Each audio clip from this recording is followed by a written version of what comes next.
Welcome to our channel. Today we are going to take a look at the movie Mulan. If you're ready, let's begin. The film opens with the sun rising over a village in China. A former soldier narrates the story of his daughter Mulan. From a young age, Mulan has always been fearless and prone to getting into trouble. She often chases chickens around the village and once accidentally breaks the wing of a phoenix statue. Despite her misadventures, she is agile and quick, managing to navigate the rooftops with ease. Mulan's behavior worries her mother, who fears that Mulan won't bring honor to the family as a wife, unlike her sister. Her father, on the other hand, acknowledges Mulan's strong chi, but believes it should be reserved for men. He's confident that Mulan will find a way to bring honor to the family in her own unique way. Years later, on the Silk Road, a witch assumes the identity of a man near an imperial garrison. Bori Khan, a ruthless leader, and his soldiers storm the garrison, causing chaos and fear. The emperor learns of the approaching ruins and recognizes Bori Khan, who seeks revenge for his father's death. The emperor orders every family in China to send their strongest sons into battle. Mulan and her sister are summoned to meet the matchmaker to find suitable husbands. After a makeover, they visit the matchmaker, but a spider interrupts the ceremony, causing chaos. Mulan's attempt to save the situation ends in disaster, and the matchmaker blames her family for not raising her properly. Later, an emissary arrives to call upon the village's men to join the battle. Mulan's father, weakened and crippled, tries to accept the call but falls. Mulan wants to help, but her mother stops her, fearing further humiliation. At dinner, Mulan argues against her father going to battle, but he insists it's his duty. Later, she discovers that her father is too frail to wield his sword, so she takes his armor and sword and rides away to join the Chinese army. The next morning, Mulan's family realizes she has left, fearing for her safety among the ruins and her fellow soldiers. Her father asks the phoenix statue to watch over her. Mulan, guided by the phoenix, finds the army camp. She faces some initial challenges, including a confrontation with fellow soldiers, but eventually introduces herself as Guokyu. The soldiers undergo rigorous training, carrying buckets of water up a steep hill with outstretched arms. One soldier is expelled for cheating, but Mulan impresses the others with her skills. Meanwhile, Bori Khan discusses his battle plan with his men, promising them power and revenge. The witch, in the guise of a hawk, remains loyal to him alone. She brings this up to him later, and he stands by his word. Since he finds her after she is exiled from her village for her powers, they spot another nearby garrison and make plans to attack. They do so in the morning, and they kill more soldiers. The commander calls Mulan into his tent, knowing the use of her chi, and says that his own chi is strong too. He thinks that she is holding back due to her father's legacy, since he fought alongside her father before. Mulan later goes back to the lake to try and practice balancing her chi. After more intense training, Mulan can complete the challenge up the hill before anyone else, amazing all the other soldiers. However, Mulan feels dishonest when she repeats the three virtues engraved on her father's sword: loyal, brave, and true.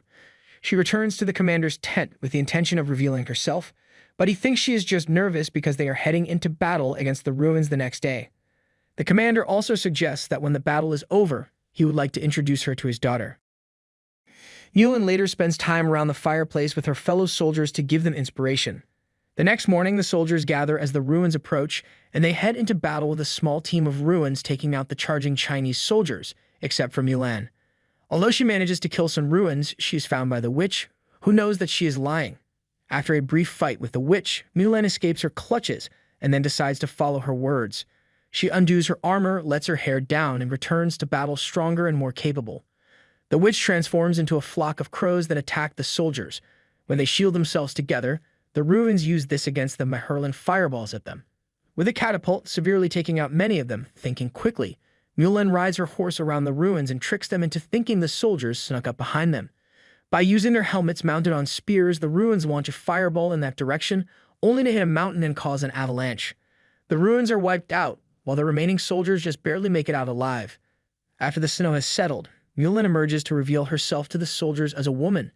The commander expels her from the army, but she would rather die than return home in disgrace, and he orders Mulan to leave. On her way home, Mulan breaks down until the witch arrives to taunt her. She tells Mulan that she did once want to take the noble path, but her exile and ridicule from others led her down the dark one.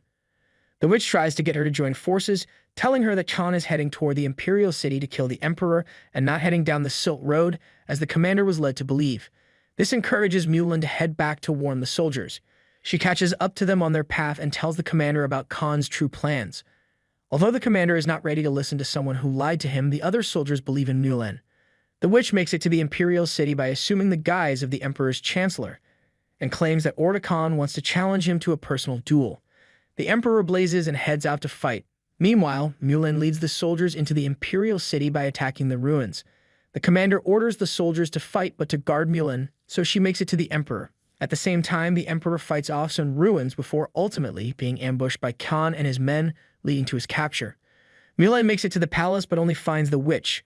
Although the witch thinks it is too late for her, Mulan assures her that she still has a chance to make things right. She asks her to help lead her to the emperor, but the witch morphs into a hawk and flies away, only for Mulan to follow. The witch makes it back to Khan, tells that a warrior woman is leading the Chinese army, and that she will come for him, knowing the witch deliberately led Mulan to him. Khan fires an arrow at Mulan, but the witch flies in and takes the arrow in the back. Mulan catches her as she returns to her human form and dies. Mulan finds him and the emperor atop a construct where he plans to burn the emperor alive. She attempts to fight Khan with her sword, but she ends up losing it when it falls into molten leaves. However, with help from the phoenix, Mulan regains her chi and continues to battle Khan. They jump onto a platform, where Khan nearly causes Mulan to lose balance and fall, but she gains the upper hand, takes his sword, and cuts the rope to sever the platform and send him falling. As she goes to free the emperor, Khan attempts to kill him with an arrow, but the emperor catches it and gives it to Mulan, who fires it back into Khan's chest, finally killing him. A celebration is held for Mulan's victory, and the emperor offers her a position as an imperial guard in his army. But while Mulan is very grateful for the offer, she feels that she has been away from her family for too long. The emperor respects her decision, as he feels devotion to family is a major virtue. Mulan returns to her village to find everyone astonished at her return. Her sister is with the matchmaker, but stops when she knows her sister has returned. Mulan embraces her and their mother before her father steps out. Mulan apologizes for going against him and for losing the sword, but her father says that she is the most important thing for him, and they embrace.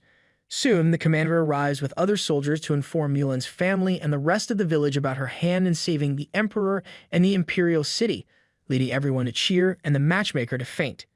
He presents Mulan with a new sword that contains the same 3 virtues as before. He says that the emperor insists Mulan reconsider her choice in joining his army, as Mulan looks up to the sky to see the phoenix once again. Her father closes his narration by saying that his daughter would become a legend. Thanks for watching, take care, and see you in the next video.